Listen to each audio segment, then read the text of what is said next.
Mukesh Butani is managing partner with BMR Legal. We are focusing on the tax-related aspects of this budget. What can be done? What is possible? What should one expect? Mr. Butani, thank you very much for your time, sir. Good morning. Prashant here. Just outline in 3 or 4 big bullet points from a tax perspective, what really should one expect?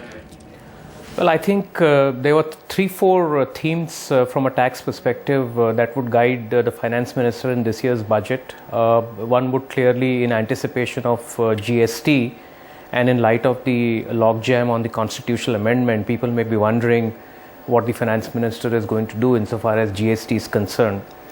I think leaving aside the debate on constitutional amendment, you could very well see the taking away of the central sales tax as an important signal for the GST. The government is well within its realm to carry out the requisite amendments for the indirect tax central levies for seamless credits. That will also ease pressure and signal that insofar as the central part of the GST is concerned, at least seamless credits are available. So that's on the indirect tax side. You could also very well see the continuing efforts of successive governments, including this government, to address the inverted duty structure for certain industries, which is still around. Insofar as direct tax is concerned, there would be lots on the legislative agenda, and the primary agenda would be the corporate tax rates, how the corporate tax rates are going to be lowered over a period of 4 years, including the phase-out program for exemptions. And you would see a lot more which may not feature in the finance bill, but it could very well come in the announcement by way of administrative reforms. And the administrative reforms would be really on 2 aspects. Number one, how do you really address the ease of doing business? How do you make sure that the taxman is viewed as a friendly person, and the taxman treats the taxpayer as the customer rather than looking at the taxpayer from a doubt and a suspicion viewpoint. And there's lots on the finance minister's table by way of expert committee reports. He has the wisdom of the voluminous work that Dr. Shom did as part of the Tax Administrative Reforms Commission. Now he has the benefit of Justice Ishwar committee, which is also looking into contentious issues. So you would see some of these recommendations being adopted and a reinforcement of the statement that the government believes in addressing the menace of tax. And I think the tax administrative reforms are not something that can be addressed in a single year. I think the government has made a start. The question is how forceful it is, and what is the timeline to be able to carry out these deep administrative reforms to address how taxpayers ought to be looked at as partnering in nation building rather than just merely paying taxes for the profits that they have made. Mr. Butani, so in terms of concrete things from the budget itself on the 29th, I mean, the only thing is the detailed time-bound roadmap for lowering of corporate tax rate, right? Which the finance minister had spoken about earlier. There are many aspects that we should expect besides the corporate tax rate reduction. One is that as per the current schedule, the general anti-avoidance law is supposed to be kicking on April 1, 2016. So this is an opportunity for the finance minister to say a definitive yes or defer it even further. We also had the place of effective management guidelines that presently are in force, but the subordinate legislations were floated for draft in January. There is a wide expectation that the government may defer the place of effective management guidelines, so that's an important trigger.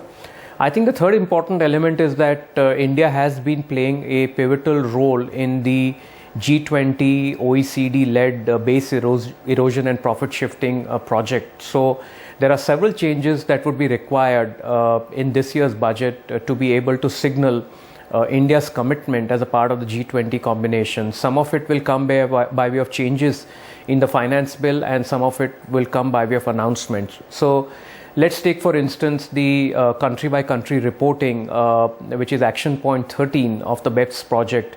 Now, many countries in the G20 have carried out changes to their domestic law, and it is anticipated very widely that India will also carry out those changes. So I think that there would be several changes in this year's budget which would accompany the budget statement, and not merely the reduction in the corporate tax rates. And then there would be the usual ones, giving the benefit to the common man to deal with the inflation aspects. So there would be rejigging of the minimum slab rates and the minimum threshold for taxability.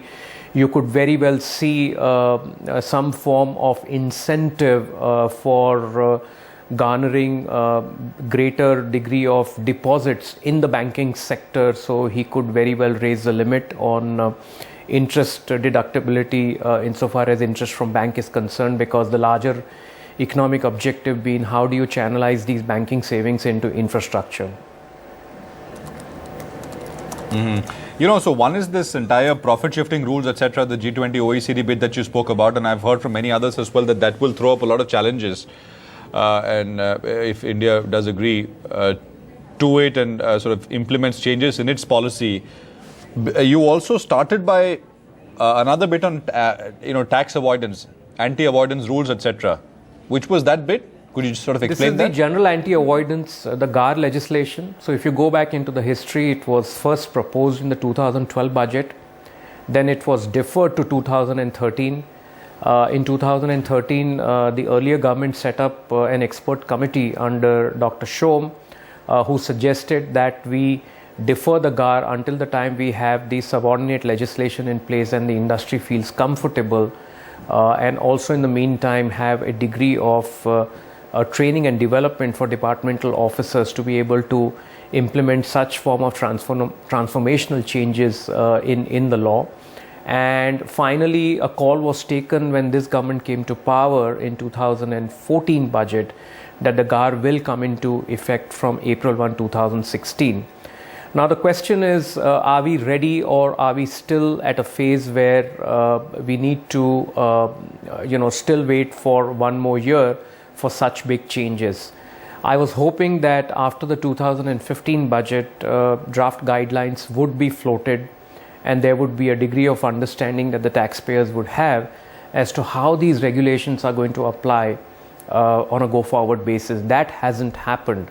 And that has led to an element of expectation in the minds of taxpayers that the government may defer GAAR by one more year, because as things stand today, from April 1, 2016, which means just 6 weeks from now, GAAR law will be applicable, but we do not have any visibility on what the subordinate legislation for administering that law is concerned. Okay, fair enough. The bit about place of effective management, can you just explain that as well? This is in last year's budget, the government proposed the place of effective management.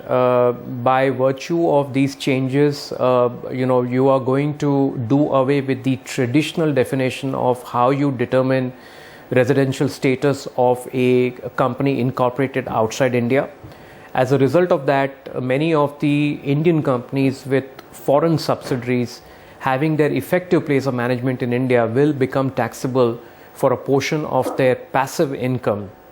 The draft guidelines were issued in January, and the guidelines were a bit vague and ambiguous, and these draft guidelines had the benefit of views from the industry and from the experts, and it doesn't seem to me that we are anywhere close to finalization of guidelines. Now you have a situation where guidelines have not been finalized, but the law is effective from April 1, 2015.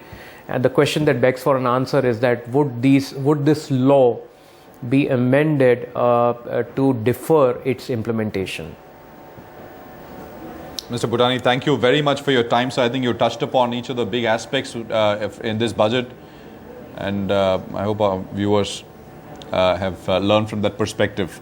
Thank you very much, and I look forward to speaking with you on the 29th of this month when the budget is presented. Thanks indeed.